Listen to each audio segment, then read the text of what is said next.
Hello दोस्तों, कैसे हैं आप सब। I am Richa, welcome back to Parcham. आज का जो सेशन है वो बहुत high on demand and examination point of view से बहुत ही ज़्यादा इंपॉर्टेंट है। यहाँ से सवाल देखने को मिलेंगे ही मिलेंगे, कोई दो राय ही नहीं है इस बात में। आज हम पढ़ेंगे central government schemes for the year 2021, यानी कि केंद्र सरकार ने जितनी भी परियोजनाएं निकाली हैं 2021 में अभी तक, जनवरी से लेकर अभी तक, वो हम सब डिस्कस करने वाले हैं। All the important schemes and programmes and funds etcetera. So without any further delay video start करते हैं, बिकॉज काफ़ी सारी चर्चा और डिस्कशंस इसमें होंगे। So now let us start. तो शुरुआत करेंगे पहले स्कीम के साथ, और इसको समझें उससे पहले ये समझेंगे कि एग्जाम में क्वेश्चन बन किस तरह से सकते हैं। आपको स्कीम का नाम दिया जा सकता है, मिनिस्ट्री पूछी जा सकती है, या फिर कुछ एक स्कीम्स देकर के किस मिनिस्ट्री ने इसको लॉन्च किया ये पूछा जा सकता है। की पॉइंट्स उस स्कीम के वो आपको सारे पता होने चाहिए, बिकॉज उसमें से सवाल बन सकते हैं। मिनिस्टर्स आपसे पूछे जा सकते हैं कंसर्न मिनिस्ट्री के। सो ये जितने भी इंपॉर्टेंट पॉइंट्स हैं जिन पे सवाल बन सकते हैं वो सब आपको आज के वीडियो में यहाँ पे देखने को मिलेंगे। पूरी कोशिश की गई है कि कुछ भी मिस आउट ना हो।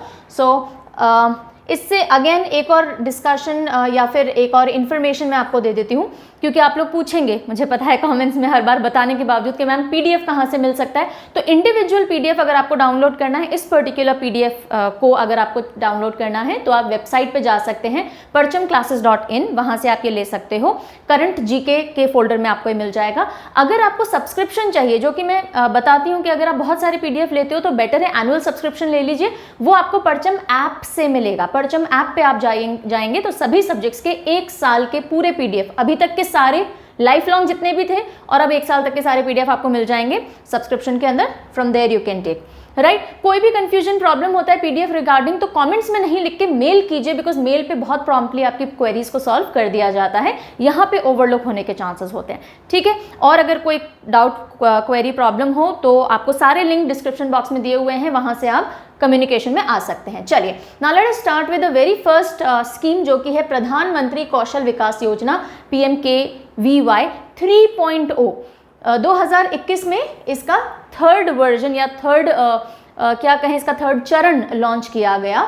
और कौन सी मिनिस्ट्री के अंडर में ये योजना आती है वो आपको ग्रीन कलर में बिल्कुल इस स्कीम के नीचे लिखा हुआ दिख जाएगा, और इसके जो मिनिस्टर हैं, यूनियन मिनिस्टर, वो बिल्कुल एंड में भी ग्रीन में लिखे हुए दिख जाएंगे। सारे कैबिनेट मिनिस्टर्स रिसेंटली मैंने याद करवाए थे, आपने याद कर लिए हैं, मुझे पता है, देखकर बहुत अच्छा लगा कमेंट्स में। चलिए, सो प्रधानमंत्री कौशल विकास योजना, कौशल विकास यानी स्किल को डेवलप करने के लिए है। तो ministry of skill development and entrepreneurship से जुड़ी हुई ये स्कीम है। नंबर 1, कॉमन सेंस भी लगाते चलेंगे। नाउ ये जो स्कीम है ये लॉन्च कब की गई थी, ये 3.0 की मैं बात कर रही हूँ। 3.0 जनवरी 2021 के अंदर लॉन्च की गई, ministry of skill development and entrepreneurship ने लॉन्च की है।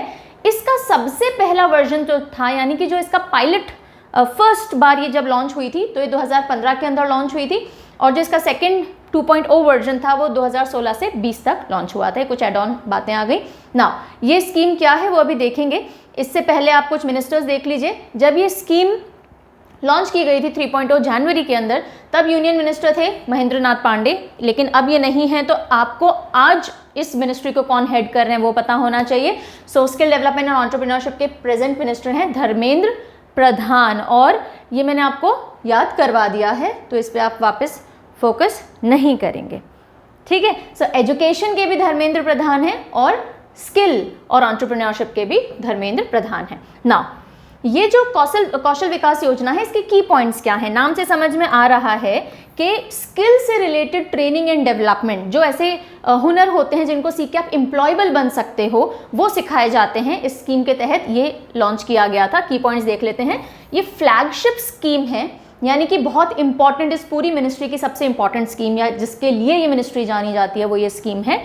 और इसको इम्प्लीमेंट कौन करेगा, national skill development corporation NSDC। अब जो नेशनल स्किल डेवलपमेंट कॉरपोरेशन है उसके अंडर में स्टेट लेवल ऑर्गेनाइजेशन आएगी, उसके अंडर में डिस्ट्रिक्ट लेवल ऑर्गेनाइजेशन आएगी, और इसी डिसेंट्रलाइजेशन मॉडल से ये जो कौशल विकास का काम है, स्किल डेवलपमेंट का काम है, ये स्कीम्स लॉन्च की जाएंगी कि आप आइए, एनरोल होइए, अपना स्किल एनहांस कीजिए, फिर आप कुछ असाइनमेंट असेसमेंट दे करके आप सर्टिफिकेट आपको मिल जाएगा, and then you can be certified as employable, है ना। आप जाकर के फिर रोजगार ले सकते हो, और उसके लिए भी बहुत सारे तरीके हैं, बहुत सारे पोर्टल्स हैं जो सरकार ने बना रखे हैं कि एम्प्लॉयर और एम्प्लॉय साथ में आ सकते हैं, है ना। तो वो सारी बात हम current affairs, monthly current affairs में करते ही रहते हैं। चलिए, अब इसका एम क्या है, to empower youth with employable skill, सिर्फ पढ़ाई करना नहीं, कौशल मतलब हुनर, एक ऐसी चीज सिखा दी, कारपेंटरी सिखा दी, ब्यूटिशियन का काम सिखा दिया, इलेक्ट्रिशियन का काम सिखा दिया, ठीक है, जिससे आप एम्प्लॉयमेंट ले सकते हो। और ये जो PMKVY 3.0 है, ये 600 सेंटर्स में लॉन्च किया जाएगा, 28 स्टेट्स और 8 यूनियन टेरिटरीज, और 300 प्लस कोर्सेज इसमें अवेलेबल करवाए जाएंगे, 320 से भी ज़्यादा कोर्सेज जिसको यूथ सीख सकता है और फिर एम्प्लॉयबल बन सकता है।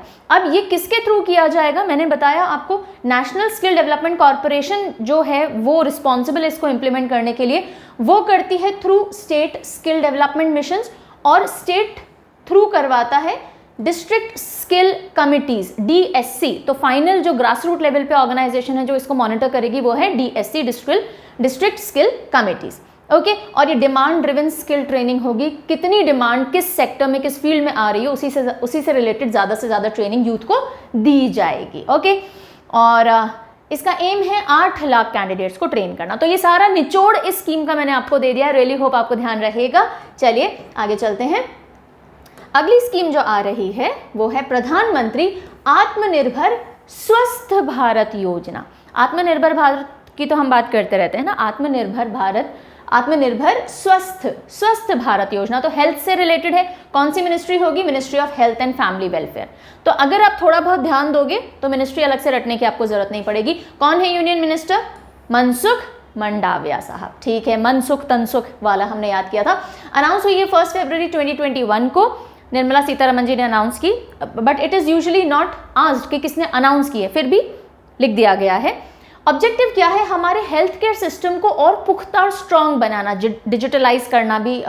इस योजना की अगर हम बात करें जो फरवरी 2021 में लॉन्च हुई, तो इसके लिए 64,180 करोड़ का एक पूरा बजट आउटले किया गया, यानी प्रस्तावित किया गया, जो कि 6 साल में अलग अलग चरणों में और पूरे हेल्थ केयर सिस्टम को स्ट्रेंथन करेगा, स्ट्रॉन्ग बनाएगा। और ये नेशनल हेल्थ मिशन, अब जो आएगा वो है national digital health mission. National digital health mission बहुत जल्दी लॉन्च किया जाएगा।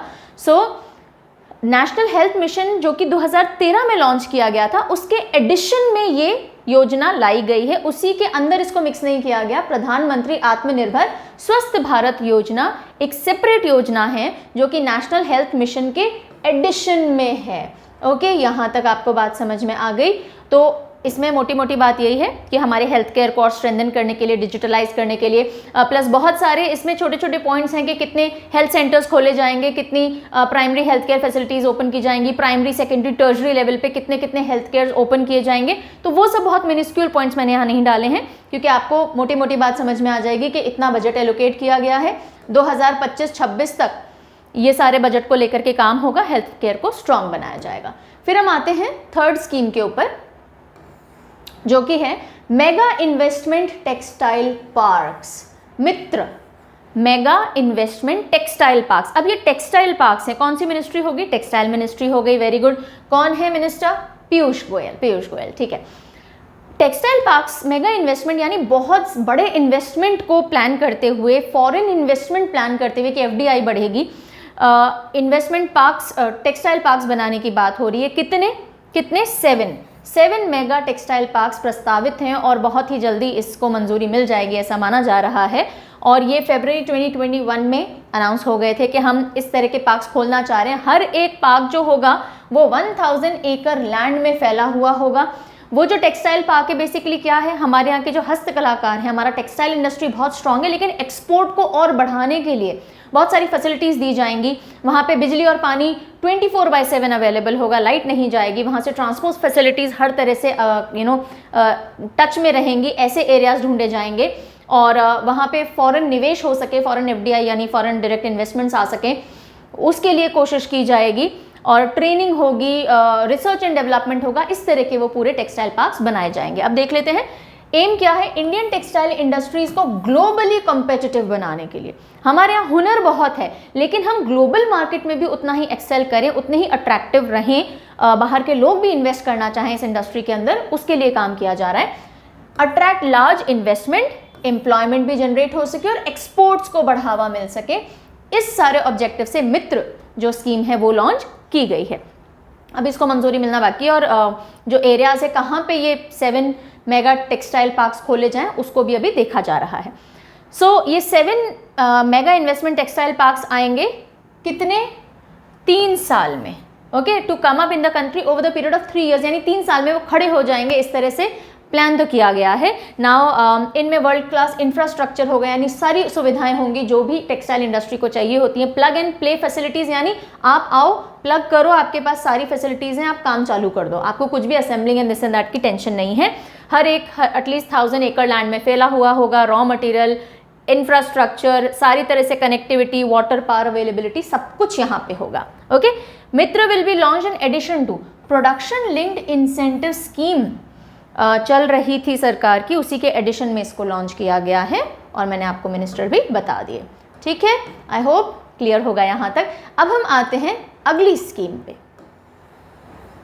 स्वच्छता सारथी फेलोशिप। ये फेलोशिप है। फेलोशिप क्या होती है, जैसे आपने JRF सुना हो, जूनियर रिसर्च फेलोशिप, कि आप क्वालिफाई कीजिए इस फेलोशिप के लिए और या तो आपको कुछ ग्रांट्स मिलेंगे, यानी मॉनेटरी ग्रांट्स मिल सकते हैं, या फिर आपको कुछ सर्टिफिकेशंस मिल सकते हैं, आपको कुछ सब्सिडीज मिल सकती हैं। ओके, तो यहाँ पे क्या होगा, यहाँ पे आपको सर्टिफिकेशंस एंड ऑल मिलेंगे। सो स्वच्छ सारथी फेलोशिप क्या है, उससे पहले देखते हैं किसने लॉन्च की है। गवर्नमेंट ऑफ इंडिया के ही office of the principal scientific adviser, office of the principal scientific adviser to the government of India, यानी साइंटिफिक एडवाइजर जो साइंस से रिलेटेड चीज़ों पे एडवाइस करता है, जो ऑफिस गवर्नमेंट ऑफ इंडिया को, उसने ये लॉन्च की है फेलोशिप। और कौन है principal scientific adviser of government of India, professor K Vijay Raghavan साहब। और ये मार्च 2021 में लॉन्च हुई स्वच्छ सारथी फेलोशिप और मार्च के एंड तक ही थी, I think, if I am not wrong. Objective क्या था, ऐसे स्टूडेंट्स, कम्युनिटीज या इंडिविजुअल्स जो कि वेस्ट मैनेजमेंट को बहुत साइंटिफिकली ट्रीट कर सकते हो, यानी कि वेस्ट मैनेजमेंट के ऊपर जिन्होंने बहुत रिसर्च की हो, पढ़ाई की हो, या इसका प्रमोशन कर रहे हो, या एक्चुअल में फील्ड में काम कर रहे हो, ऐसे लोग इस फेलोशिप के लिए अप्लाई कर सकते थे। और उनको सिलेक्ट करने के बाद और फिर आगे जो भी सर्टिफिकेशंस या उनको मान्यता देनी या उनको एक्नॉलेज करना, वो सारा काम किया जाता। To recognise students, communities, self help groups, municipal sanitary workers जो कि वेस्ट मैनेजमेंट में जुड़े हुए हों, नंबर 1, या फिर अवेयरनेस कैंपेन्स चलाते हों, सर्वेज या स्टडीज़ करते हो इस एरिया में, साइंटिफिकली और सस्टेनेबल तरीके से वेस्ट को कैसे मैनेज करें, ये सारी चीज़ें, उनके लिए ये फेलोशिप थी। और उनको स्वच्छता सारथीज नाम दिया जाएगा। ये स्वच्छता सारथीज हैं भारत के। ओके, और ये जो फेलोशिप है, ये कौन से मिशन के तहत लॉन्च की गई, वेस्ट टू वेल्थ मिशन। ये ध्यान रखेंगे आप, वेस्ट टू वेल्थ, वेस्ट से कैसे वेल्थ बनाई जा सके, इस मिशन के तहत ये फेलोशिप थी। और ये जो prime ministers science, technology and innovation advisory council, यानी PM STIAC, prime ministers science, technology and innovation advisory council में 9 नेशनल मिशंस हैं, उनमें एक है वेस्ट टू वेल्थ मिशन, और उसके तहत ये फेलोशिप आई है। ओके, इतना आप ध्यान रखेंगे। और अब इसके की पॉइंट्स क्या हैं वो देख लेते हैं फटाफट। 3 कैटेगरी में अवार्ड्स दिए जाएंगे इस फेलोशिप के अंदर। पहली कैटेगरी है A कैटेगरी, जो 9 to 12 स्टैंडर्ड्स के स्टूडेंट हैं जिन्होंने इससे रिलेटेड कुछ भी काम किया, जो मैंने पहले बताया। दूसरी कैटेगरी है कॉलेज स्टूडेंट्स के लिए, UG PG रिसर्च स्कॉलर्स भी हो सकते हैं। और तीसरी कैटेगरी है ओपन टू सिटीजन्स, जो कि कम्युनिटी में, सेल्फ हेल्प ग्रुप में, municipality, health, sanitary workers and all category में फिट आते हैं, उनके लिए। तो ये 3 कैटेगरी में स्वच्छता सारथी फेलोशिप लॉन्च की गई थी। फिर अगली स्कीम पे हम आते हैं। I am going a little faster because मैं हर बार बोलती हूँ कि दिमाग थोड़ा सा एक्टिव रखोगे तो इधर उधर भटकेगा नहीं, है ना। और फिर भी अगर आप में से कुछ को मेरी स्पीड स्लो लग रही है तो 1.25 1.5x करके देख लीजिएगा। चलिए नेक्स्ट हम आते हैं ग्राम उजाला प्रोग्राम। ग्राम उजाला, गांव में उजाला लाया जाएगा, यानी कौन सी मिनिस्ट्री से डील करता हुआ होना चाहिए, power. So ministry of power. और कौन है ministry of power, union minister कौन है, यहां नहीं लिखा हमने, अगले उसमें लिख रखा होगा। सो पहले बता देते हैं ताकि आप किसी भी तरह से दिमाग में प्रश्न ना रखें। राजकुमार सिंह, कैसे याद करवाया था मैंने आपको कि जो राजकुमार होता है, प्रिंस होता है, वो ऑलरेडी पावर लेके आया हुआ होता है ना, और फिर रिन्यू भी करता है। तो रिन्यूएबल एनर्जी के भी मिनिस्टर यही हैं, पावर के भी मिनिस्टर यही हैं। चलिए वापस पीछे चलते हैं। ग्राम उजाला प्रोग्राम के तहत सरकार ने क्या किया है, जो LED होती है एलईडी बल्ब्स जो होते हैं वो बहुत ही सस्ते दिनों में, मतलब वर्ल्ड के बेस्टेस्ट प्राइसेस होंगे। ये 70 रुपये का बल्ब है तो 60 रुपये सरकार बेयर करेगी और 10 रुपये में आपको बल्ब्स मिलेंगे। अगर आप चलते हुए नॉर्मल बल्ब देते हो सरकार को, मैक्सिमम 5, तो सरकार आपको 5 एलईडी बल्ब देगी और वो आप यूज़ कर सकते हो। मीटर आपको लगा के देगी ताकि बिजली कितनी आप यूज़ कर रहे हो पता लग जाए। ठीक है, क्यों किया जा रहा है ये, क्यों किया जा रहा है? ताकि सस्टेनेबल एनर्जी की तरफ हम मूव कर सकें। ठीक है, अब इसी लाइट में ये पूरी स्कीम समझिएगा। Launch by ministry of power, March 2021 में लॉन्च की गई। इस स्कीम के तहत 1,50,00,000 एलईडी बल्ब्स डिस्ट्रीब्यूट किए जाएंगे। 1,50,00,000 LED bulb in rural areas, क्योंकि ग्राम उजाला प्रोग्राम है और 10 रुपये प्रति बल्ब के दर पे ये मिल जाएंगे गांव वालों को। ओके, मैक्सिमम 5 एलईडी बल्ब वो ले सकते हैं अगर वो 5 चलते हुए नॉर्मल बल्ब सबमिट करवाते हैं। और ये कौन सी कंपनी है जिसके साथ मिलकर के सरकार ये काम करेगी? तो देखिएगा, मिनिस्ट्री ऑफ पावर के ही एक अंडरटेकिंग है EESL। EESL यानी कि एनर्जी एफिशिएंसी सर्विसेज लिमिटेड, ये गवर्नमेंट अंडरटेकिंग है, पब्लिक अंडरटेकिंग है। और उसी की एक सब्सिडरी है convergence energy services limited, CESL। और CESL के साथ मिलकर के ये बल्ब्स डिस्ट्रीब्यूशन वाला या सेल देने वाला काम किया जाएगा। अब की पॉइंट्स देख लीजिए। ये पहला फेज लॉन्च हुआ था मार्च के अंदर और उसमें भी शुरुआत कहाँ से की गई थी? आरा बिहार, आरा गांव ऑफ बिहार से। ये आप ध्यान रखेंगे कि उज्ज्वला, ग्राम उज्ज्वला जो स्कीम थी उसकी शुरुआत, फर्स्ट फेज की शुरुआत कौन से गांव से हुई है? तो आरा इन बिहार। और इसमें 7 वाट और 12 वाट के एलईडी बल्ब्स 3 साल की वारंटी के साथ दिए जाएंगे 10-10 रुपये की लागत से, वो मैंने बता दिया। उसके अलावा वाराणसी में जितने गांव आएंगे यूपी में, फिर विजयवाड़ा आंध्र प्रदेश, नागपुर महाराष्ट्र और वेस्टर्न गुजरात, यहाँ के गाँव में पर्टिकुलरली डिस्ट्रीब्यूशन किया जाएगा। और राजकुमार सिंह हमने देख लिया। और एलईडी का फुल फॉर्म क्या है? लाइट एमिटिंग डायोड, ये भी आप ध्यान रख लीजिए। चलिए फिर हम आते हैं startup India seed fund scheme. Startup India seed fund, नाम से कुछ समझ में आ रहा है? जब स्टार्टअप किया जाता है तो सीड फंडिंग चाहिए होती है। सीड फंडिंग क्या होती है? सीड क्या होता है? बीज। बीज होगा तो ही पौधा ऊपर उगेगा, राइट? तो अगर स्टार्टअप करना है तो आपको इनिशियल फंडिंग जो चाहिए होती है कि भाई पैसा हो तो पैसा बनाओ, है ना? सभी लोगों की ये प्रॉब्लम होती है कि अमीर तो अमीर बन जाते हैं, गरीब गरीब क्यों रह जाते हैं? बिकॉज गरीब के पास इन्वेस्ट करने के लिए नहीं होता। सो सीड फंडिंग अगर मिल जाए तो अच्छे अच्छे स्टार्टअप्स ग्रो कर सकते हैं। तो startup India seed fund scheme, SISFS, कौन सी मिनिस्ट्री होगी जो ये करेगी? सोच के बताइए। Ministry of commerce and industry. Commerce and industry के मिनिस्टर कौन है? पीयूष गोयल साहब। ओके, अब ये लॉन्च हुई 19 अप्रैल 2021 में। अब सोच के बताओ इस स्कीम में क्या हो रहा होगा? कोई ना कोई सीड फंडिंग के लिए सपोर्ट दिया जा रहा होगा ताकि आप अपने आइडिया को और पुख्ता कर सको, R&D कर सको, उसको प्रेजेंट कर सको, उस पर और फंडिंग उठा सको, एक्सेट्रा। उसी लाइट में इसको समझेंगे। ऑब्जेक्टिव क्या है? फिनेंशियल असिस्टेंस प्रोवाइड करना स्टार्टअप्स को। ठीक है, किस चीज़ के लिए? ताकि वो अपने कंसेप्ट का प्रूफ एकदम पुख्ता कर सकें, उसको प्रोटोटाइप डेवलप कर सकें, यानी कि सैंपल वगैरह अगर कुछ बनाने हैं, प्रोडक्ट के ट्रायल करने हैं, मार्केट में एंट्री करनी है, कमर्शलाइज करना है, सेटअप्स करने हैं, इन सब के लिए फंडिंग प्रोवाइड की जाएगी। ठीक है, ओके। 3,600 स्टार्टअप्स को बेनिफिट मिलेगा इस स्कीम से, ऐसा माना जा रहा है। एंड ₹945 करोड़ का कॉर्पस 4 साल में सीड फंडिंग के तौर पे एलिजिबल कैंडिडेट्स को दिया जाएगा। हर किसी को नहीं, ऑफ कोर्स आप अप्लाई करोगे, आपका जो बेसिक आइडिया है स्टार्टअप का उसको देखा जाएगा, परखा जाएगा और फिर आपको इसके लिए एलिजिबल माना जाएगा। ओके, सो 945 करोड़ का कॉर्पस सैंक्शन किया गया है। स्कीम किसने अनाउंस की थी? प्राइम मिनिस्टर साहब ने अनाउंस की थी 16 जनवरी 2021 को, जब 5 साल पूरे हुए थे स्टार्टअप इंडिया इनिशिएटिव के। और इस ओकेजन पे वो एड्रेस अपना दे रहे थे प्रारंभ स्टार्टअप इंडिया इंटरनेशनल समिट में। प्रारंभ इंटरनेशनल समिट, जो स्टार्टअप इंडिया इंटरनेशनल समिट था, उसमें उनके एड्रेस के दौरान उन्होंने ये अनाउंस किया था। और ये इंटरनेशनल समिट क्यों किया गया था? स्टार्टअप इंडिया इनिशिएटिव को 5 साल पूरे हो गए थे। ठीक है, कोई प्रॉब्लम इसमें नहीं होनी चाहिए, है ना? अगली स्कीम की तरफ बढ़ते हैं। स्वामी इन्वेस्टमेंट फंड। स्वामी इन्वेस्टमेंट फंड। अब इन्वेस्टमेंट फंड है, देखो ministry of commerce and industry अभी हमने पहले देखी, जो कि स्टार्टअप को बढ़ावा दे रही है। अब ये भी एक इन्वेस्टमेंट फंड है, लेकिन ये मिनिस्ट्री ऑफ फाइनेंस से है। क्यों? स्वामी घर का स्वामी होता है ना, घर का स्वामी, तो ये घर से रिलेटेड है। ऐसे प्रोजेक्ट्स जो कि छोटे लोग या मीडियम मध्यम दर्जे के लोग जो घर खरीदते हैं और अपना थोड़ा बहुत पैसा लगा देते हैं और वो बिल्डिंग बन रही है और वो प्रोजेक्ट बीच में रुक गया बिकॉज फंडिंग अटक गई है, पैसा खत्म हो गया है और वो एंड स्टेज ऑफ कंप्लीशन पे है वो पूरा हाउसिंग प्रोजेक्ट, तो क्या होता है कि सरकार अपना पैसा लगा देती है कि ठीक है, अपना नहीं लगाती, सरकार फंडिंग इकट्ठी करती है प्राइवेट पार्टनर्स वगैरह से और वो पैसा लगा के वो प्रोजेक्ट कंप्लीट किया जाता है ताकि लोगों के घर ना अटके, उनकी जो जमा पूंजी उन्होंने लगाई है वो ना डिले हो, बिकॉज जो घर बना रहे थे उनके पास भी पैसों की किल्लत आ गई थी, जो भी रीजन था। ठीक है, सो स्वामी इन्वेस्टमेंट फंड किससे रिलेट करता है? हाउसिंग से रिलेट करता है, हाउसिंग प्रोजेक्ट से रिलेट करता है और इसमें पैसा जो जनरेट करने का काम कर रही है, जो मेन पीछे बॉडी खड़ी है इस सबको मैनेज करते हुए मिनिस्ट्री ऑफ फाइनेंस है। ओके, और कौन आ जाएगा रोल में? निर्मला सीतारमण जी। चलिए, तो स्वामी का फुल फॉर्म देख लीजिए, special window for affordable and mid income housing.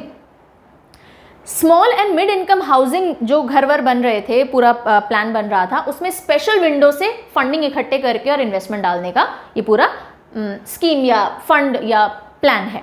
Swami investment fund was form to complete construction of stalled, यानी जो अटक गए हैं। रेरा क्या है भाई? रेरा यहाँ पर है, अगले उसमें हमने दे रखा है रजिस्टर्ड जो हैं, जितने भी कंस्ट्रक्शन जो रजिस्टर्ड हैं, RERA registered affordable and mid income category housing project जो कि रुक गए हैं due to scarcity of fund. तो इतना समझो आम भाषा में, सिंपल सी भाषा में, कि जो भी स्मॉल एंड मीडियम दर्जे के लोगों ने अपने हाउसिंग के लिए फंड थोड़ा बहुत लगाया था, पैसे दिए थे, इनिशियल इंस्टॉलमेंट दे दी थी और वो हाउसिंग पूरा बन रहा था, पूरा प्रोजेक्ट चल रहा था, लेकिन अटक गया लास्ट स्टेज में आके बिकॉज फंड्स की कमी पड़ गई। तो अब ना तो बिल्डर बना पा रहा है, ना लोगों को उनका घर मिल पा रहा है और पैसे और अटक गए। इसमें अब सरकार बीच में आई और उन्होंने बोला कि हम क्या करेंगे, अगर वो कंस्ट्रक्शन जो पूरा चल रहा था, हाउसिंग जो चल रही थी, वो रेरा रजिस्टर्ड है, ओके, और अफोर्डेबल और मिड इनकम कैटेगरी के लोगों के लिए अगर वो हैं, तो we will be jumping into it और हम क्या करेंगे, लास्ट स्टेज फंडिंग प्रोवाइड करेंगे to the stressed affordable and middle income housing projects in the country. तो ऐसे स्ट्रेस्ड प्रोजेक्ट्स जो हैं, जो कि पूरे नहीं हो पा रहे, उनमें हम क्या करेंगे, फंडिंग देंगे। अब ये जो फंडिंग है ये अलग अलग तरह से फिर प्रोवाइड की जाएगी। सो बेसिकली ये गवर्नमेंट बैक्ड फंड होगा, 2019 में सरकार ने लॉन्च किया था। Category 2 AIF that is alternate investment fund के तौर पे डेट फंड रेज करेगी सरकार, जो कि सेबी के अंडर रजिस्टर्ड होगा। सो प्राइवेट पार्टी से डेट फंड उठाएगी और उनको अलग अलग तरह से इन्वेस्ट भी करेगी और उनको अच्छे रिटर्न्स भी प्रॉमिस करेगी। ये हाउसिंग प्रोजेक्ट भी कंप्लीट होगा, लोगों को घर भी मिलेगा। So this is the entire scheme all about. Okay, further इसमें देख लीजिए। So government of India Swami investment fund completed it's first residential project. अब आप बोलोगे कि मैम ये 2019 का एक फंड है जो कि स्टार्ट हुआ 2019 के अंदर, गवर्नमेंट ने शुरू किया। अब हम क्यों पढ़ रहे हैं 2021 में? क्योंकि 2021 मई में पहला ऐसा प्रोजेक्ट कंप्लीट हुआ जिसमें सरकार ने स्वामी इन्वेस्टमेंट फंड के तहत उसको कंप्लीट किया हो। ओके, सो स्वामी इन्वेस्टमेंट फंड ने अपना पहला रेसिडेंशियल प्रोजेक्ट कंप्लीट किया। कौन सा था? Very important, Rivali Park Winter Greens, Mumbai Maharashtra में। तो ये सरकार ने फंडिंग के थ्रू कंप्लीट करवाया और निर्मला सीतारमण जी ने पोजीशन जो था वो वर्चुअली हैंडओवर किया लोगों को 13 मई 2021 को। और जो रेरा मैं आपको बता रही थी, that is real estate regulation and development act 2016, इसके तहत जो कंस्ट्रक्शंस हो रहे होंगे, हाउसिंग जो थी, उन्हीं पे सरकार ये फंडिंग सपोर्ट प्रोवाइड करेगी। ठीक है, चलो फिर हम आ जाते हैं फेम इंडिया फेज 2। सवाल बन सकता है कौन सी मिनिस्ट्री से डील करती हुई है फेम? अब फेम तो कोई हम बोल सकते हैं फैशन इंडस्ट्री होगी या पब्लिक आइज से रिलेटेड, पर ऐसी तो कोई इंडस्ट्री ही नहीं है। Fame is dealing with heavy industries, ministry of heavy industries, और यूनियन मिनिस्टर कौन है? महेंद्र नाथ पांडे जी, महाएंद्र। सो फेम इंडिया फेज 2 क्या है? फेम का फुल फॉर्म आप समझ लेंगे तो ये स्कीम आपको समझ में आ जाएगी, faster adoption and manufacturing of electric vehicles. Fame जो हम नॉन रिन्यूएबल एनर्जी से रिन्यूएबल एनर्जी की तरफ जाने की बात करते हैं, तो उसमें इलेक्ट्रिक व्हीकल्स भी आते हैं पिक्चर में, कि पूरी तरह से इलेक्ट्रिक हो या सेमी इलेक्ट्रिक व्हीकल्स हो, वो हमें ज़्यादा से ज़्यादा लाने हैं इंडिया के अंदर। और उसी के तहत ये फेम इंडिया फेज 2 लॉन्च किया गया था। फेज़ 2 2019 में शुरू हो गया था। देखो फेज़ 1 जो था 2015 में शुरू हुआ, 2019 मार्च में ख़त्म हो गया। फेज़ 2 अप्रैल 2019 में स्टार्ट हुआ और 2022 तक चलना है, राइट। और अभी इसकी मतलब 1 साल अब बचा है, तो इसलिए हम इसको और देख लेते हैं बिकॉज अपने कंप्लीशन ईयर पे आ रहा है ये। इसका एम है इलेक्ट्रिक मोबिलिटी इंक्रीज करना कंट्री के अंदर, पेट्रोल डीजल से हम धीरे धीरे इलेक्ट्रिक व्हीकल्स पे आ जाएं, और supporting electrification of public and shared transportation. जो सरकारी बसें हैं या जो शेयर्ड ट्रांसपोर्टेशन होता है, पब्लिक ट्रांसपोर्ट होता है, उन सबको हम इलेक्ट्रीफाई करने की ओर बढ़ें। तो ये सपोर्ट करेंगी सब्सिडीज़ के थ्रू कि अप्रॉक्सीमेटली 7,000 ई बसेज आ जाएं, 5 lakh 3 wheelers, 55,000 4 wheeler passenger cars and 10 lakh electric 2 wheelers introduce हो सकें बाय मार्च 2022। ये पूरा चल रहा है फेम इंडिया फेज 2। ओके, ध्यान रखेंगे मिनिस्ट्री ऑफ हेवी इंडस्ट्रीज से डील करती हुई ये स्कीम है। अगली स्कीम पे आते हैं, युवा स्कीम। युवा स्कीम, युवा लोग पढ़ाई करते हैं, है ना, आप कर रहे हो युवा लोग, तो युवा स्कीम मिनिस्ट्री ऑफ एजुकेशन से डील करती हुई है, मिनिस्ट्री ऑफ एजुकेशन। और धर्मेंद्र प्रधान जी यूनियन मिनिस्टर हैं एजुकेशन के। नाउ युवा stands for young upcoming and versatile authors. जैसे ही आपने फुल फॉर्म थोड़ी सी दिमाग में रखी, आपको समझ में आ जाएगी स्कीम कि यंग बडिंग लोगों को राइटिंग के फ्लेयर में और इस एरिया में और बढ़ावा देने के लिए युवा स्कीम लॉन्च की गई थी। और इसके तहत जो बहुत अच्छा लिखेंगे उनके लिए क्या होगा, उनके लिए कोई ना कोई of course there will be certain rewards and recognitions. So prime minister's author mentorship programme to train young and budding authors below 30 years of age, mainly school and college के बच्चों के लिए लॉन्च की गई थी कि अगर आप लेखन का शौक रखते हैं और आप उत्कृष्ट लेखन करते हैं, दैट इज आउटस्टैंडिंग, अगर आप लिखते हैं तो आपको चुन करके फर्दर आपको training and motivation and mentoring दी जाएगी by the well established authors, ताकि आप इस फील्ड में और आगे बढ़ सकें।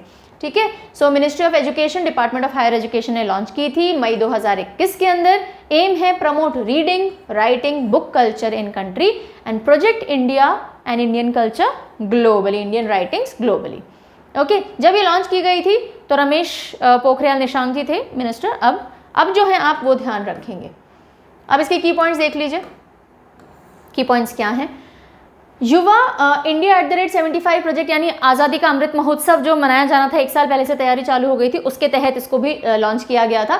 इम्प्लीमेंटिंग एजेंसी जो होनी थी युवा स्कीम के लिए या रही, वो है national book trust of India, जो कि मिनिस्ट्री ऑफ एजुकेशन के अंडर में आती है। 75 ऑथर्स सिलेक्ट किए जाते और एमिनेंट ऑथर्स और मेंटर्स उनको ट्रेन करते। ओके, एंड जो भी किताबें इसके तहत लिखी जाएंगी वो पब्लिश की जाएंगी national book trust of India, और उनको अलग अलग भाषाओं में ट्रांसलेट भी किया जाएगा एंड एक्सचेंज हो सके कल्चर एंड लिटरेचर का, ताकि एक भारत श्रेष्ठ भारत के स्वप्न की ओर आगे बढ़ा जा सके।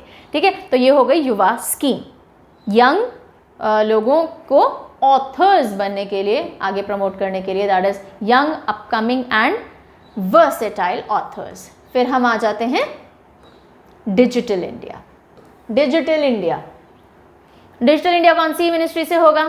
Very good, electronics and information technology industry. कौन हेड कर रहे हैं इसको?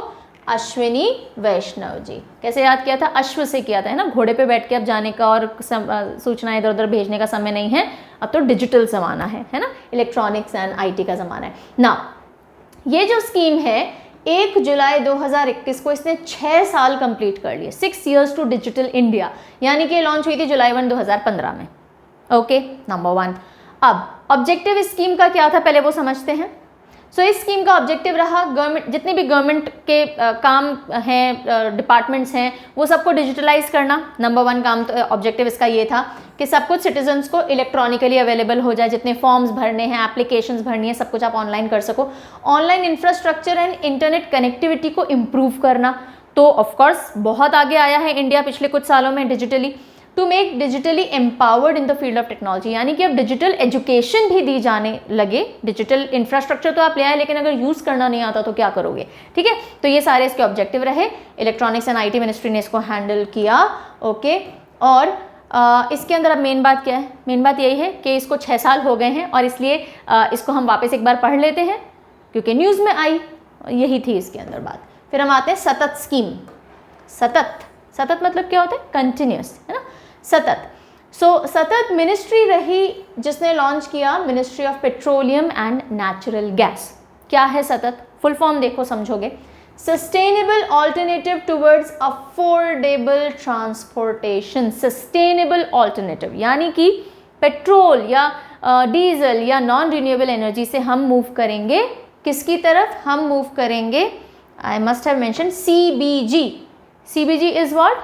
कंप्रेस्ड बायोगैस की तरफ, जो कि रिन्यूएबल है, नेचुरल है, इको फ्रेंडली है, ग्रीन सोल्यूशन है, उसकी तरफ। तो सतत, कि हमारा सतत इनिशिएटिव रहेगा सस्टेनेबल फ्यूचर के towards. Green fuel, green fuel, okay. Launched by ministry of petroleum and natural gas. कौन है? श्री हरदीप सिंह पुरी। आप ही में से कुछ बच्चों ने बहुत अच्छा इसका मुझे एक निमोनिक दिया था कि मैम पूरी हम पेट्रोल में तल रहे हैं। सो ministry of petroleum and natural gas, Hardeep Singh Puri. चलिए, अक्टूबर 1, 2018 में इसको लॉन्च किया गया था, लेकिन अभी 2021 में इसमें कुछ और अनाउंसमेंट्स एंड एडिशंस किए गए हैं, इसलिए इसको पढ़ना बहुत ज़रूरी हो जाता है। ऑब्जेक्टिव क्या था जब इसको लॉन्च किया गया? To help India leap ahead towards a greener leap, यानी एकदम छलांग लगाना आगे, तो ग्रीन फ्यूचर की तरफ हम छलांग लगा सकें, नॉन रिन्यूएबल से रिन्यूएबल की तरफ आ सकें। To set up compressed biogas production plants and make CBG available in the market. Compress biogas, जैसे कंप्रेस नेचुरल गैस है, CNG यूज़ हो रहा है अभी भी, तो CBG पे हम आ सकें, उसके प्लांट्स लग सकें और उसको फ्यूल की तरह रेडिली मार्केट में अवेलेबल कर सकें। और जो एग्रीकल्चर रेजिड्यू बचता है, जो चारा वारा काटने के बाद जो कुछ बच गया या जो गोबर होता है, उसको यूज़ कर सके, एग्रीकल्चर एनिमल रेजिड्यू को यूज़ कर सके, फार्मर्स की इनकम बढ़ सकेगी, एम्प्लॉयमेंट जनरेट होगा। ये सारे इसके ऑब्जेक्टिव, सेकेंडरी ऑब्जेक्टिव रहे। ओके, चलिए आगे बढ़ते हैं।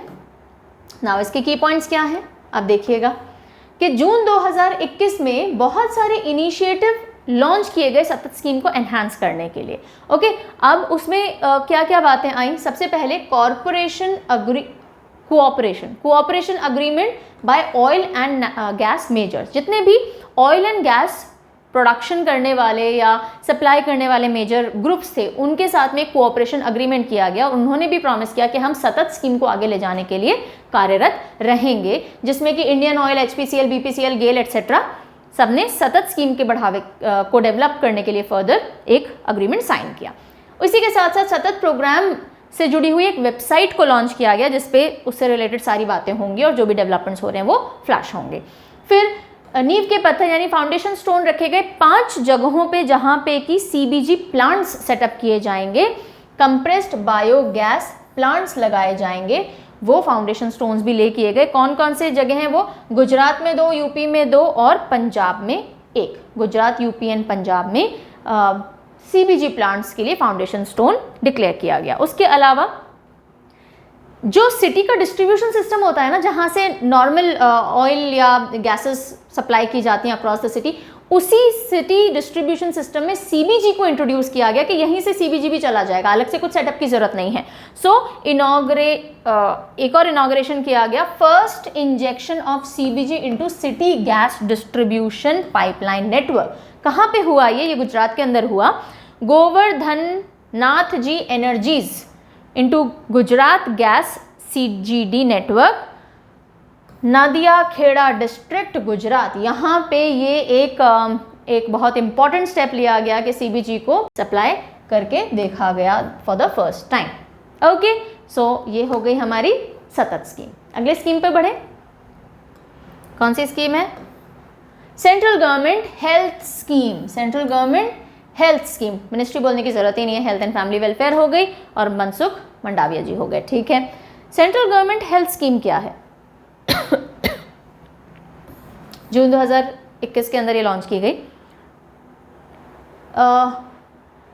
Health ministry launched digitalised version of central government health scheme and umbrella schemes of Rashtriya Arogya Nidhi and health ministers discretionary grant. अब हुआ क्या कि जितनी भी सेंट्रल गवर्नमेंट हेल्थ स्कीम और जो उसकी अम्ब्रेला स्कीम है यानी जिसके अंतर्गत वो आती है, जो कि क्या है राष्ट्रीय आरोग्य निधि और हेल्थ मिनिस्टर्स डिस्क्रिशनरी ग्रांट, इन सबको डिजिटलाइज किया गया।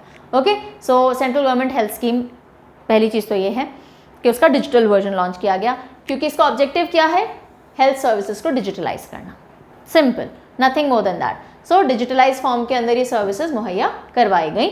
अब इसमें तीनों चीज़ों का एक बार देख लीजिए। Central government health scheme covers all central government employees, pensioners और उनके डिपेंडेंट मेंबर्स इसके अंदर कवर्ड होते हैं। राष्ट्रीय आरोग्य निधि है ना, फिनेंशियल असिस्टेंस देती है पेशेंट्स को जो कि पॉवर्टी लाइन के नीचे हैं, बीपीएल कैटेगरी में जो आते हैं और जो लाइफ थ्रेटनिंग डिजीजेस से गुजर रहे हैं, उनको फिनेंशियल असिस्टेंस दी जाती है कि आप सुपर स्पेशलिटी गवर्नमेंट हॉस्पिटल्स या इंस्टीट्यूट्स में अपना इलाज करवा सकते हैं। राष्ट्रीय आरोग्य निधि मतलब पैसा। फिर आता है हेल्थ मिनिस्टर्स डिस्क्रिशनरी ग्रांट, तो फिनेंशियल असिस्टेंस प्रोवाइड की जाती है उन लोगों को जिनका एनुअल इनकम 1.25 लाख से ऊपर एक्सीड नहीं करता है, उनको भी फिनेंशियल असिस्टेंस दी जाती है इनटू हेल्थ एरियाज। ठीक है, फिर हम आते हैं seed mini kit programme. Seed mini kit अब कौन सी मिनिस्ट्री से डील करेगा? Very good, so agriculture and farmers welfare से, और कौन है यूनियन मिनिस्टर? नरेंद्र सिंह तोमर। ठीक है, चलिए सीड मिनी किट प्रोग्राम क्या है? अब देखिए, अगर आप करंट अफेयर्स फॉलो कर रहे हो कहीं से भी, नॉट जस्ट परचम से, कहीं से भी अगर आप कर रहे हो, न्यूज़पेपर्स पढ़ते हो, टीवी देखते हो फॉर दैट मैटर, आपने देखा होगा कि जो ऑयल सीड्स हैं या फिर जो पल्सेस हैं, उनके प्रोडक्शन पे ज़्यादा ध्यान अब सरकार दे रही है, एक्सपोर्ट के लिए भी और जनरल प्रोडक्शन बढ़ाने के लिए भी। तो उसी के चलते seed mini kit programme launch किया गया था, जिसमें सीड बीज बांटे गए थे, और किसके? दलहन और तिलहन फसलें जो होती हैं, जो ऑयल प्रोडक्शन होता है जिनसे, या फिर जो पल्सेस होते हैं उनका। तो 2 जून 2021 के अंदर इसको लॉन्च किया गया सीड मिनी किट, जिसमें high yielding variety of seeds, ज़्यादा पैदावार जो देते हैं बीज, उनको डिस्ट्रीब्यूट किया गया फार्मर्स में to enhance production and productivity of pulses oilseeds, दलहन तिलहन, under national food security mission. Important आ जाता है कि ये प्रोग्राम कौन से मिशन के तहत था? National food security mission. Okay, mini kits जो थे वो प्रोवाइड किए गए थे central agency national seeds corporation NCS, NAFED का फुल फॉर्म नीचे आपको दिखेगा, गुजरात सीड्स स्टेट कॉर्पोरेशन, और पूरी तरह से इसको गवर्नमेंट ऑफ इंडिया ने फंड किया था under national food security mission. Okay, NAFED national agriculture cooperative marketing federation of India limited. ठीक, सो कुल मिला के बहुत अच्छी क्वालिटी के दलहन और तिलहन बीजों को फार्मर्स में बांटा गया। फिर हम आ जाते हैं संवाद स्कीम। संवाद, कम्युनिकेशन है ना, बातचीत। तो संवाद scheme women and child development ministry से डील करती हुई है, और स्मृति जुबिन ईरानी मिनिस्टर हैं, इधर लिखा हुआ नहीं, अगली स्लाइड पे हो सकता है। सो संवाद स्कीम में बेसिकली वो बच्चे जो कि किसी न किसी स्ट्रेस से गुजर रहे हैं, वल्नरेबल सर्कमस्टांसेस या डिस्ट्रेस से, अब वो कुछ भी हो सकता है, physical abuse, mental abuse, any depression के कारण कुछ भी हो, सो उनसे संवाद, यानी कि वो खुल के बातचीत कर सके, उनकी काउंसलिंग की जा सके, उनको वापस से मेन स्ट्रीम से जोड़ा जा सके, उसके लिए स्कीम लाई गई थी। फुल फॉर्म देख लीजिए, support advocacy and mental health intervention for children in vulnerable circumstances and distress. Okay, vulnerable जहाँ पे वो they are exposed to so many things, and distress जिसकी वजह से उनको बहुत ज़्यादा स्ट्रेस झेलनी पड़ रही है। किसके पास है इम्प्लीमेंटेशन की responsibility? National institute of mental health and neuro sciences. Objective ये है कि संवाद is a national initiative integrated resource that works on child, protect कर सकें उसकी मेंटल हेल्थ और उसकी साइको सोशल केयर कर सकें, बच्चा प्रोटेक्टेड भी रहे, और अगर उसके साथ किसी भी तरह का कोई हादसा हुआ है तो उसको काउंसल किया जा सके, उसकी सोशल और उसकी मेंटल और सोशल हेल्थ को वापस से नॉर्मलाइज किया जा सके। इसके अंदर ट्रेनिंग दी जाती है। बच्चे को तो सीधे ट्रेनिंग आप दोगे नहीं, तो बच्चे को जो संभालने वाले लोग हैं, बहुत सारे स्टेक होल्डर्स होते हैं, यानी कि जो लोग इनसे जुड़े हुए हैं, बच्चों से जुड़े हुए हैं, वो बहुत से NGOs हो सकते हैं, फंक्शनरीज हो सकते हैं, काउंसलर्स हो सकते हैं, थेरेपिस्ट हो सकते हैं, उनको ट्रेनिंग दी जाती है कि किस केस में किस तरह से बच्चों के साथ डील किया जा सके। So child protection functionaries, telecounsellors, educators, law professional, among others of course. तो जितने भी साइकोलॉजिस्ट वगैरह हैं वो इन सारे लोगों को ट्रेनिंग देंगे कि कभी बच्चा आपको फ़ोन करे कि मेरे साथ ऐसा हुआ है तो how you have to deal with that. तो ये सारा आ जाता है संवाद स्कीम के अंतर्गत। उसके अलावा देखिएगा इसका जो सेकेंड फेज था वो 2021 के अंदर लॉन्च किया गया, यानी फर्स्ट फेज कब आया होगा, 2020 के अंदर आया होगा। बेंगलुरु में इसका सेकेंड फेज लॉन्च किया गया क्योंकि 1 साल हो गया था संवाद का। फिर पहली बार 2021 में पंचायत तक इस स्कीम को पहुंचाया गया, पंचायती राज तक, यानी गांव-गांव तक इस स्कीम को पहुंचाया गया। पंचायती राज इंस्टीट्यूशंस भी इंक्लूड किए गए, इस इनिशिएटिव से जोड़े गए। ओके, और स्मृति जुबिन ईरानी मिनिस्टर है। फिर हम आ जाते हैं अगले स्कीम के ऊपर, जो कि technical education quality improvement programme. ये पुराना था जो कि खत्म होने वाला है। ओके, आई थिंक 30 सितंबर को हो जाए, हाँ 30 सितंबर को हो जाएगा, और इसके बाद आएगा मेती, राइट। तो इसलिए पहले हम TEQIP पढ़ेंगे, ये क्या था और इसको रिप्लेस कौन करेगा वो हम देखेंगे, और ये इंपॉर्टेंट हो सकता है एग्जामिनेशन से। नॉट मेती, मेती क्यों आ गया मेरे मुंह पे, पैरालंपिक्स चल रहा है शायद दिमाग में। मिराइट। So technical education quality improvement programme, technical education यानी जो तकनीकी शिक्षा है उसमें क्वालिटी में सुधार लाने के लिए प्रोग्राम लॉन्च किया गया, मिनिस्ट्री ऑफ एजुकेशन रोल में आ जाएगी। और ये जो TEQIP था वो ministry of human resources and development, ministry of HRD जो कि मिनिस्ट्री ऑफ एजुकेशन कहलाती है, उसने लॉन्च किया था वर्ल्ड बैंक की सहायता से 2002 में। हाँ, और ऑब्जेक्टिव क्या था, टेक्निकल एजुकेशन में क्वालिटी इंप्रूव की जा सके और जो कैपेसिटी है इंस्टीट्यूशंस की कि वो ज़्यादा से ज़्यादा तकनीकी शिक्षा दे पाएँ, स्किल बेस्ड ट्रेनिंग दे पाएँ टेक्निकल एजुकेशन में, वो बढ़ाने के लिए लेकर के आया गया था। और इसका जो फेज़ 3 है वो अभी चल रहा है अप्रैल 2017 से, और 30 सितंबर 2021 को ये ख़त्म होगा, कुछ ही दिन बचे हैं। फिर ये रिप्लेस होगा, उसके बाद TEQIP आगे कंटिन्यू नहीं होगा, ये रिप्लेस होगा एक नए प्रोग्राम से जिसका नाम है मीराइट। अब ये मीराइट देख लो, और एजुकेशन मिनिस्टर कौन है, धर्मेंद्र प्रधान, ठीक है। मीराइट है वही टेक्निकल एजुकेशन सिस्टम को इम्प्रूव करना, और इसके लिए ऑलरेडी 10,000 करोड़ की इनिशियल फंडिंग अनाउंस हो चुकी है यूनियन बजट जो पेश हुआ था उसके अंदर, कि आप स्टार्ट कर सको। तो मीराइट के लिए 10 करोड़, मैंने क्या बोला अभी, 10,000 करोड़ तो नहीं बोला, देख लीजिएगा, मैं कई बार फंबल कर जाती हूँ। सो 10 करोड़ की राशि एक बार अनाउंस हो चुकी है इनिशियल टू मीराइट को स्टार्ट करने के लिए, उसके प्रेपरेटरी वर्क को स्टार्ट करने के लिए ऑलरेडी अनाउंस हो चुकी है, तो काम इस पर चल रहा है। ओके, फिर हम आ जाते हैं बहुत इंपॉर्टेंट, पूरा एक चंक ऑफ इंफॉर्मेशन जो आपको दिमाग में रखनी चाहिए, वो है इंडिया और बांग्लादेश से जुड़ी हुई कुछ जो अनाउंसमेंट्स हुई स्कीम को लेके, स्कॉलरशिप्स को लेकर के, या रोड का नाम चेंज करने से लेकर के, कुछ भी हो।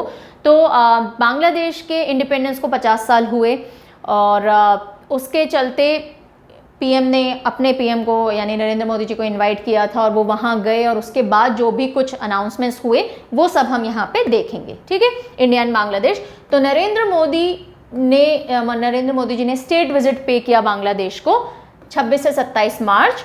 क्यों, 3 ओकेजन्स थे। तो पहला था गोल्डन जुबली इंडिपेंडेंस की, बांग्लादेश इंडिपेंडेंट हुआ था उसकी गोल्डन जुबली थी। दूसरा बर्थ सेंटेनरी यानी 100 साल हो गए किनको, फादर ऑफ द नेशन माने जाने वाले बंगबंधु शेख मुजिबुर रहमान जी को, इनका 100 यानी सेंटेनरी बर्थ एनिवर्सरी थी, ये भी एक हैप्पी ओकेजन था। और 50 साल हो गए थे इंडिया और बांग्लादेश के डिप्लोमेटिक रिलेशनशिप्स को भी। तो इन सब के चलते कुछ फंक्शंस भी रखे गए, सेलिब्रेशंस भी रखे गए, पीएम इनवाइटेड थे, वो वहाँ गए थे, और उसके बाद क्या क्या अनाउंसमेंट्स हुए वो हम देखेंगे। उससे पहले देख लेते हैं PM of Bangladesh Sheikh Hasina and president of Bangladesh Mohammad Abdul Hamid Sahab. चलिए, now on this occasion of meeting and celebrations क्या क्या मेन अनाउंसमेंट्स सामने देखने को मिले। तो सबसे पहले भारत की सरकार ने अनाउंस की 1000 सुवर्ण जयंती स्कॉलरशिप्स बांग्लादेश के बच्चों के लिए जो कि इंडिया में आकर के पढ़ेंगे, ठीक है, जो कि एजुकेशन या कोर्सेज लेते हैं इंडिया में। तो 1000 सुवर्ण जयंती स्कॉलरशिप्स नंबर 1, और बांग्लादेश ने ऑफकोर्स उसको वेलकम किया। दोनों कंट्रीज ने कॉमेमोरेटिव पोस्टेज स्टैम्प्स इशू की, क्योंकि 50th एनिवर्सरी हो गई थी इंडिया बांग्लादेश फ्रेंडशिप की, तो वहाँ पे भी स्टैम्प्स इशू की गई, यहाँ पे भी स्टैम्प्स इशू की गई। उसके बाद ये डिसाइड किया गया कि 6 दिसंबर को मैत्री दिवस सेलिब्रेट किया जाएगा। 6 दिसंबर ही क्यों, क्योंकि यही वो दिन है जब इंडिया ने बांग्लादेश को इंडिविजुअल एंटिटी के तौर पे रिकॉग्नाइज किया था 1971 के अंदर। Okay, the day when India recognised Bangladesh in the year 1971। तो इसको मैत्री दिवस के तौर पे तो इंपॉर्टेंट हो जाता है एग्जाम पॉइंट ऑफ व्यू से, बहुत ज़्यादा ध्यान रखेंगे। मैत्री दिवस 6 दिसंबर। ओके, देन इंडियन साइड ने ये अनाउंस किया कि हम बंग बंधु चेयर दिल्ली यूनिवर्सिटी में रखेंगे। अब ये बंग बंधु चेयर क्या है? चेयर मतलब पोजीशन, कुर्सी नहीं है कोई। पोजीशन का मतलब ये हुआ कि भाई बांग्लादेश ओरिजिन का कोई व्यक्ति या बांग्लादेश से आया हुआ कोई व्यक्ति ही उस चेयर को होल्ड कर सकता है, उस पोजीशन को होल्ड कर सकता है, और फिर वो रिलेटिव सब्जेक्ट्स पढ़ाएंगे जो कि बांग्लादेश से रिलेटेड हों, या बांग्लादेश से रिलेटेड स्टडीज़ जो होंगी वो आर्ट एंड कल्चर हो सकता है, फिलॉसफी हो सकती है, पॉलिटिक्स हो सकती है, वॉटएवर। तो यूनिवर्सिटी में एक पोजीशन फिक्स होगी for a person of Bangladeshi origin या person coming from Bangladesh. Okay, चलिए फिर हम आ जाते हैं, बांग्लादेश पीएम ने थैंक यू किया इंडियन पीएम को कि ठीक है आपने हमारी रिक्वेस्ट मान ली। क्या रिक्वेस्ट थी? कि मुजिब नगर से नदिया तक जो बांग्लादेश इंडिया बॉर्डर पे जो रोड जाती है उसका नाम चेंज हो जाए, शादनोता शोरोक हो जाए। हिस्टोरिक रोड जो जाती है इंडिया बांग्लादेश के बीच में, और ये हिस्टोरिक सिग्निफिकेंस रखती है बांग्लादेश के लिबरेशन वॉर के लिए, और इसका नाम चेंज करने की रिक्वेस्ट आई थी और इंडिया ने वो एक्सेप्ट की। तो शादनोता शोरोक जो रोड है वो मुजिब नगर से नदिया के बीच की जो सड़क है उसका नाम ये हो जाएगा। ठीक है, तो ये सारे इंपॉर्टेंट पॉइंट्स थे जो कि पीएम की विजिट टू बांग्लादेश से जुड़े हुए थे। ठीक है, चलिए फिर हम आते हैं Sakhi one stop centres. Sakhi got to do with females, तो फीमेल्स से रिलेटेड है तो women and child development ministry आ जाएगी और स्मृति जुबिन ईरानी जी आ जाएंगी पिक्चर के अंदर। ठीक है, सखी वन स्टॉप सेंटर्स।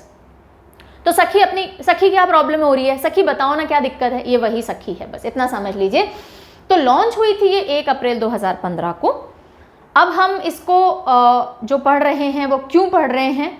वो इसलिए पढ़ रहे हैं बिकॉज कुछ और एडॉन्स हुए हैं इसके अंदर। अब देखिएगा क्यों लाई गई थी ये? To support women affected by violence in public and private spaces. Publicly हो चाहे प्राइवेट एरियाज में हो, अगर वायलेंस झेला है फीमेल्स ने तो उनकी बात सुनने, उनको सोल्यूशंस देने के लिए ये स्कीम लाई गई थी।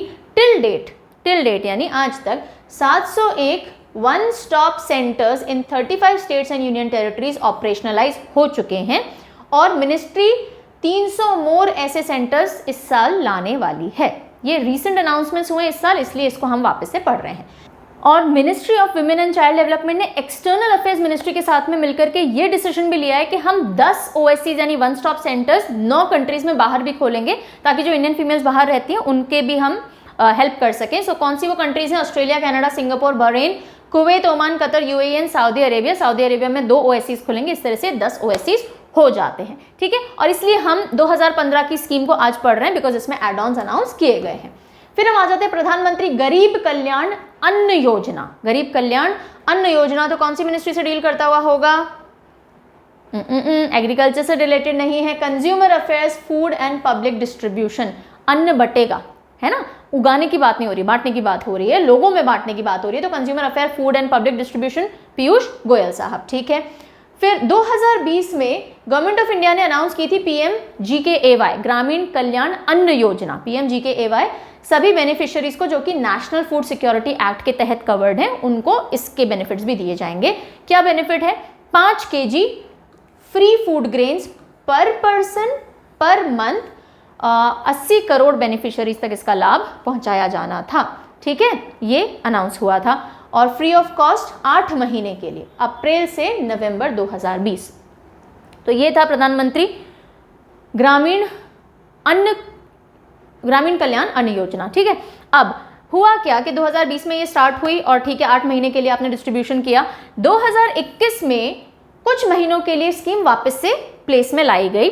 ये अनाउंस किया गया कि 2 महीने यानी कि मई और जून में वापस इसको हम लागू करेंगे, और फिर इसमें एक्सटेंशन आ गया। 2 महीने के बाद इन्होंने फर्दर कंटिन्यू कर लिया कि अब नवंबर 2021 तक ये योजना कंटिन्यू रहेगी, और इसलिए पढ़ना जरूरी हो जाता है। PMGKAY। ओके, चलिए फिर हम आ जाते हैं स्माइल स्कीम। चलो इसी बात पे एक बार स्माइल हो जाए। Okay, smile scheme ministry of social justice and empowerment है। तो पढ़ते हैं क्या है। सोशल जस्टिस एंड एम्पावरमेंट के मिनिस्टर कौन है? कौन है? वीर वीर वीर वीरेंद्र कुमार साहब, वेरी गुड। चलिए, सो स्माइल का मतलब है support for marginalised individual for livelihood and enterprise. Marginalised individual जो बेगर्स होते हैं, है ना, भीख मांग के अपना जीवन यापन कर रहे हैं, पर्टिकुलरली ये स्कीम उनको टारगेट करते हुए थी है।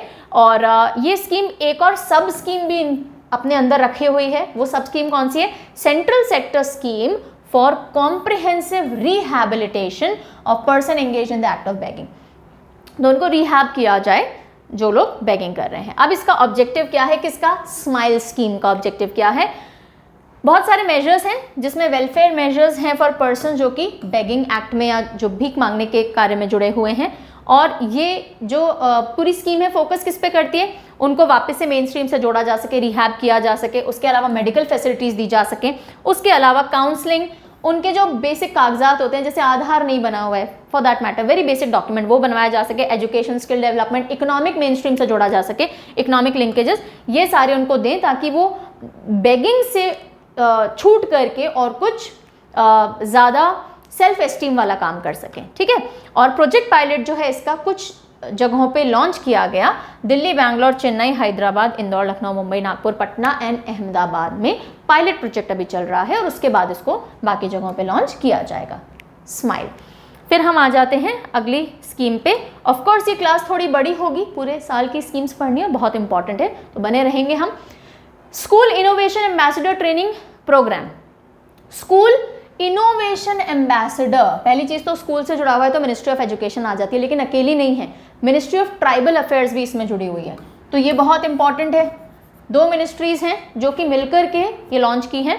School innovation ambassador training programme. अब स्कूल के इनोवेशन एम्बेसडर कौन होंगे?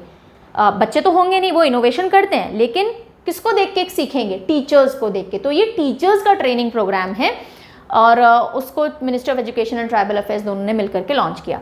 Training programme for school teachers, 50,000 teachers को तकनीकी मतलब कैसे इनोवेटिव सोचा जा सके, आउट ऑफ बॉक्स सोचा जा सके। जो नई एजुकेशन पॉलिसी है उसके तहत बहुत कुछ प्लान किया जा रहा है, पर अगर टीचर्स इतने ज़्यादा इक्विप्ड नहीं होंगे, वही अगर आउट ऑफ बॉक्स नहीं सोच रहे होंगे, वही पुराने किताबों के तरीके से पढ़ा रहे होंगे, तो बच्चों में बदलाव नहीं देखने को मिल सकता, राइट। इसीलिए टीचर्स की training, train the teacher programme है ये। Programme is form by ministry of education innovation cell, ministry of education के इनोवेशन सेल ने, ministry of tribal affairs, CBSE and AICTE, all India council for technical education, इन सब ने मिलकर के programmes पूरे डिज़ाइन किए हैं जो कि टीचर्स को ट्रेनिंग दी जाएगी। 50,000 school teachers innovation, entrepreneurship, intellectual property rights, patent, trademark etcetera, design thinking, product development, idea generation, इन सब चीज़ों पर ट्रेनिंग लेंगे। बच्चे कैसे एंटरप्रेन्योर्स बन सकते हैं अगर आप सिर्फ किताब ज्ञान दे दो? नहीं बन सकते ना, तो इसके लिए पहले टीचर्स को इक्विप होना पड़ेगा। क्या होता है प्रोडक्ट डिजाइनिंग, क्या होता है IPR, कैसे आउट ऑफ बॉक्स थिंकिंग की जा सकती है, कैसे क्रिएटिव थिंकिंग की जा सकती है, कैसे आप एंटरप्रेन्योर बन सकते हो। आपको अपना दायरा खोलना पड़ेगा, तो आप बच्चों को सिखा पाओगे, और इसी की ट्रेनिंग दी जा रही है school innovation ambassador training programme. फिर हम आ जाते हैं आरोग्य धरा 2.0। आरोग्य धरा, धरा इस धरती, आरोग्य यानी जिसमें बीमारियां नहीं हो, तो कौन सी मिनिस्ट्री से डील करता हुआ है? Health and family welfare. 2.0 है यानी सेकंड फेज है। So to mark the completion of 2 crore treatment under Ayushman Bharat Pradhan Mantri Jan Arogya Yojana ABPMJ, ये योजना के तहत 2 करोड़ लोगों को इलाज मिल चुका और इसलिए अब आरोग्य धरा 2.0 लॉन्च किया गया। ठीक है। और जो आयुष्मान भारत प्रधानमंत्री जन आरोग्य योजना है, उस प्रोग्राम के तहत गरीब से भी गरीब वर्ग के व्यक्ति को भी अब ये बेनिफिट मिल सके कि वो इलाज करवा सकता है अलग अलग हॉस्पिटल्स में, सरकारी हॉस्पिटल में जा करके। उन तबके के लोगों तक भी ये स्कीम पहुंचाए जाने के लिए 2.0 में काम किया जाएगा। ठीक है। और सारे एलिजिबल बेनिफिशियरीज कैशलेस और पेपरलेस हेल्थ केयर सर्विस ले सकते थे ABPMJ प्रोग्राम के तहत, है ना। तो अब उसी का 2.0 वर्जन जो है उसको नाम दिया गया आरोग्य धरा। आरोग्य धरा, ये चीज़ समझ में आ गई। आयुष्मान भारत प्रधानमंत्री जन आरोग्य योजना का 2.0 वर्जन क्या कहलाता है? आरोग्य धरा। और उसके तहत गरीब से गरीब तबके के लोगों तक ये सारी फैसिलिटीज़ पहुंचे कि वो पेपरलेस और कैशलेस ट्रीटमेंट अपना करवा सकते हैं सरकारी अस्पतालों में, उस पर काम किया जा रहा है। और कुछ एक इनिशिएटिव्स और लिए गए हैं कि कुछ पत्र, आयुष्मान पत्र, ये मित्र नहीं होना चाहिए, आयुष्मान पत्र होना चाहिए। तो कुछ पत्र दिए जाएंगे, जैसे आयुष्मान पत्र हो गया, अधिकार पत्र हो गया, अभिनंदन पत्र, हो गया। तो ये पत्र क्या है, आप अगर हॉस्पिटल में आते हो, जैसे अधिकार पत्र, आपके पास वो आईडी कार्ड वगैरह होगा कि हाँ आप हॉस्पिटलाइज हो सकते हो। फिर अभिनंदन पत्र होगा कि आप जा रहे हो, तो tata bye bye thank you note हो गया। इस तरह से कुछ पत्र लॉन्च किए गए हैं। ठीक है, चलिए फिर हम आते हैं आखिरी योजना जो मुझे आपसे डिस्कस करनी है। आई थिंक जितना मुझे ध्यान है, हो सकता है कुछ और भी हो। भारतीय प्राकृतिक कृषि पद्धति, भारतीय प्राकृतिक कृषि पद्धति, पद्धति इस टेक्नोलॉजी, प्राकृतिक इस नेचुरल तरीके से, ऑर्गेनिक तरीके से। तो कौन सी मिनिस्ट्री होगी इसमें? एग्रीकल्चर एंड फार्मर्स वेलफेयर, और आ जाएंगे नरेंद्र सिंह तोमर जी। अब इसमें क्या है, जो अभी पूरा ट्रेंड देखने को मिल रहा है ना कि हमें केमिकल्स वाले सब्जियां और फ्रूट्स नहीं खाने, हमें ऑर्गेनिक की तरफ मूव करना है, ये वही है कि अगर आप केमिकल फर्टिलाइजर्स यूज नहीं कर रहे हो, पूरे ऑर्गेनिक तरीके से खेती कृषि कर रहे हो, तो आपको गवर्नमेंट की तरफ से सपोर्ट होगा। तो भारतीय प्राकृतिक कृषि पद्धति सब स्कीम है परंपरागत कृषि विकास योजना की। परंपरागत कृषि विकास योजना के तहत ये सब स्कीम है और इसका ऑब्जेक्टिव है ऑर्गेनिक फार्मिंग को प्रमोट करना। फाइनेंशियल असिस्टेंस दी जाएगी 12,200 प्रति हेक्टेयर 3 साल के लिए, और क्लस्टर बनाया जाएगा कि सभी लोग जो इस तरह की कृषि कर सकते हैं उनकी कैपेसिटी बिल्डिंग की जाएगी, सिखाया जाएगा। कंटिन्यूस हेल्ड होल्डिंग की जाएगी, बिकॉज जब आप केमिकल फर्टिलाइजर्स यूज़ नहीं करते हो तो बहुत तरह की परेशानियां आ सकती हैं। तो बार बार आपको सपोर्ट के लिए, बैकअप के लिए इस स्कीम के अंदर कुछ एक चीज़ें रखी गई हैं। ट्रेनिंग दी जाएगी आपको, सर्टिफिकेशंस एंड रेसिड्यू एनालिसिस वगैरह सब कुछ किया जाएगा। तो ये है ये स्कीम कि आप ऑर्गेनिक फार्मिंग अगर करोगे तो आपको सरकार की तरफ से कुछ एक ग्रांट्स मिलेंगी। स्कीम एम्फेसाइज करती है सिंथेटिक केमिकल्स नहीं डालोगे, एक्सटर्नली परचेज इनपुट्स नहीं डालोगे, और इससे बायोमास रिसाइकलिंग होगी। बायोमास मल्चिंग जो होता है ना कि जलाया जाता है एंड ऑल दैट, वो सब नहीं होगा। जो बचे हुए चारे होते हैं और मल्चिंग कर दी जाती है, सो आप उसको वापस यूज़ कर सकते हो उस रेसिड्यू को, और आप ऑर्गेनिक तरीके से उगा सकते हो। काउडंग यूरिन फॉर्मुलेशंस आप इस्तेमाल करो, प्लांट बेस्ड प्रिपरेशन आप इस्तेमाल करो, समय समय पर सॉइल में एरेशन करो। जैसे हम जब खुदाई गुड़ाई करते हैं तो हवा घुसती है ज़मीन के अंदर और वो एरेशन होता है सॉइल का, तो इन सब तरीके से आप पैदावार करिए तो आपको 12,200 रुपये प्रति हेक्टेयर 3 साल तक दिए जाएंगे। शाबाश। चलो, और इसके साथ कीप लर्निंग, हाँ keep learning, never stop learning. पढ़ो चाहे नहीं पढ़ो, पर सीखते ज़रूर रहो। और ये सारी स्कीम्स हैं, रियली होप आपको बेनिफिट मिलेगा इस वीडियो से आने वाले एग्जाम्स के अंदर। और do let me know in the comment section सबको समझ में आया नहीं आया, और आपको आगे क्या वीडियोस चाहिए। वैसे तो आपने मुझे बता रखा है, हम काम कर भी रहे हैं उस पर, फिर भी if there is anything that is left out, do let me know in the comment section. See you very soon, Tata.